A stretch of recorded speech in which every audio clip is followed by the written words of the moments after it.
nuestra entrevista de hoy en Notimundo a la Carta. Nos acompaña a esta hora Danilo Manzano, él es director ejecutivo de Diálogo Diverso. Danilo, siempre es un gusto, ¿cómo estás?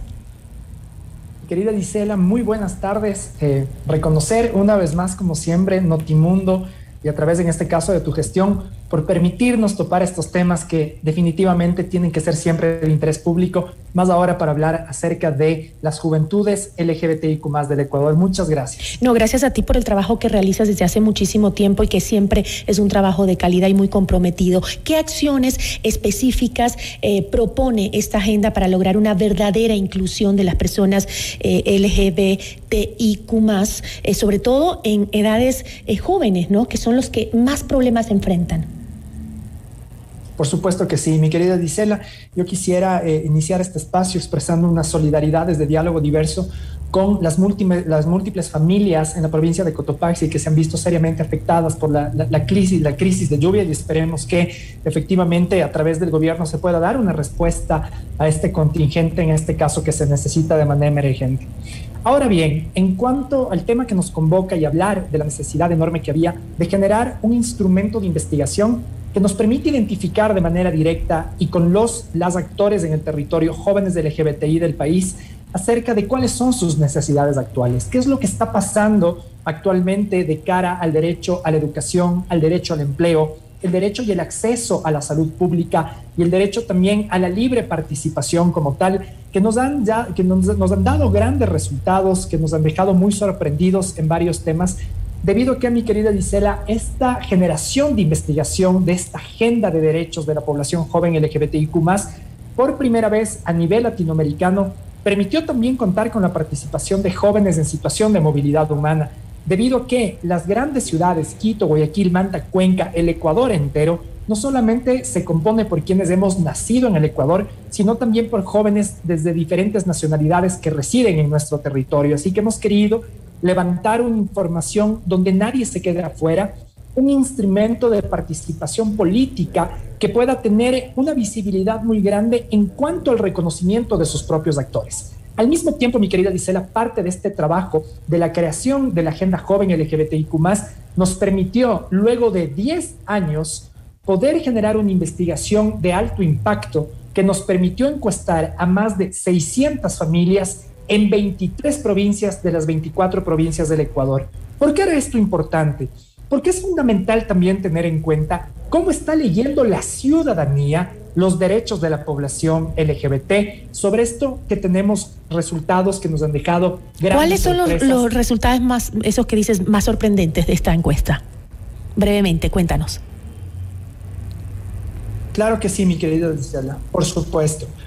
Mira, en realidad, cuando preguntamos a la población si es que conoce acerca de lo que implica ser LGBT, el 51.3% de las familias encuestadas mencionaron que brevemente han escuchado lo que es LGBT, pero que no es un lenguaje que lo manejan, que no saben qué implica el tema de diversidad sexogenérica como tal, lo cual tiene una relación directa con el tema de desconocimiento.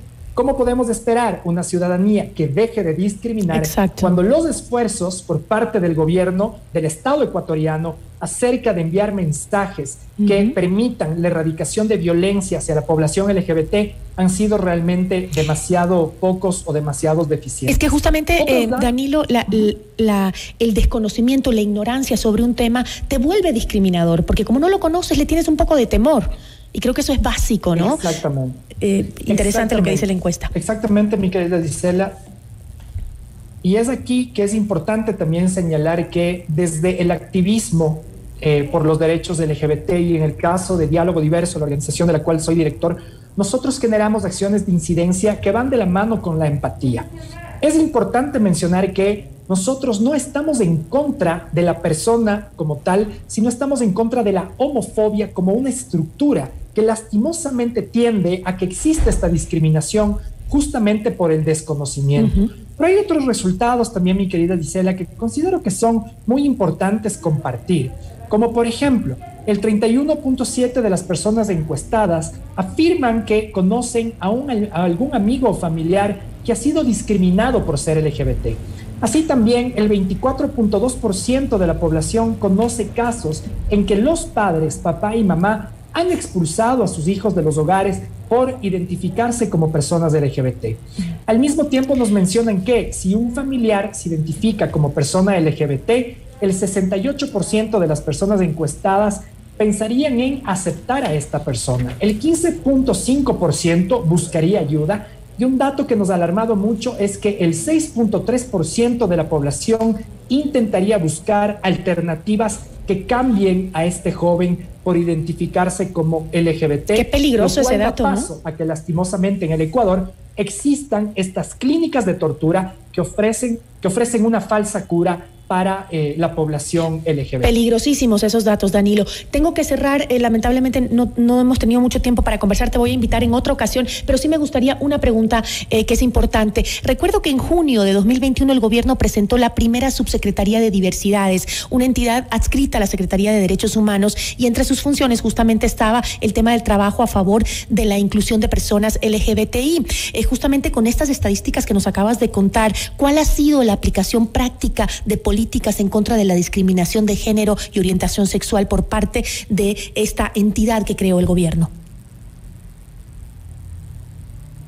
Por supuesto, con mucho gusto, mi querida Gisela. Mira, el día jueves de la semana anterior hicimos la socialización de estos datos iniciales que van a estar ya disponibles a nivel digital en la página web de Diálogo Diverso y que han sido también trabajados de una manera muy directa con la Secretaría de Derechos Humanos, quienes tienen por mandato, en este caso por parte de la Presidencia de la República, generar la primera política pública en beneficio de las personas LGBT. Hemos mencionado a la Secretaría de Derechos Humanos que como sociedad civil estamos prestos a trabajar de manera conjunta, pero al mismo tiempo también elevar la voz y hacer los llamados de atención cuando así sea necesario. La construcción de estas nuevas formas de concebir la democracia, mi querida Gisela, desde una mirada de diversidad, también necesita que desde sociedad civil estemos prestos para trabajar y unir el hombro. Eso no quiere decir que tampoco hagamos los llamados de atención necesarios. Yo quiero concluir, mi querida Gisela, este espacio agradeciendo a la Organización Internacional para las Migraciones, OIM, por haber sido el mecanismo de cooperación internacional que nos permitió avanzar en la generación de este documento de alto impacto tan necesario para conocer la calidad de vida de los jóvenes LGBTIQ+ en el Ecuador, pero por otro lado también identificar con mucho dolor que lastimosamente seguimos viviendo en una sociedad ecuatoriana que discrimina no solamente a la población LGBT, sino a personas en situación de movilidad humana o en condiciones de pobreza. Muchas gracias por el espacio, mi querida Gisela, nuestra gran amiga y aliada. A ti, y me gustaría volverte a invitar, justo se viene un año preelectoral, estamos cerca de elecciones seccionales y sería bueno saber cómo están trabajando para las comunidades LGBTI, también participar en la política, sobre todo aquellos jóvenes que les gusta el tema de la política. He conocido a algunos que están trabajando en conceptos muy interesantes, sobre todo en la comunidad LGBTI, por eso es importante hablar de lo que se viene con estas nuevas elecciones. Muchísimas gracias, Danilo.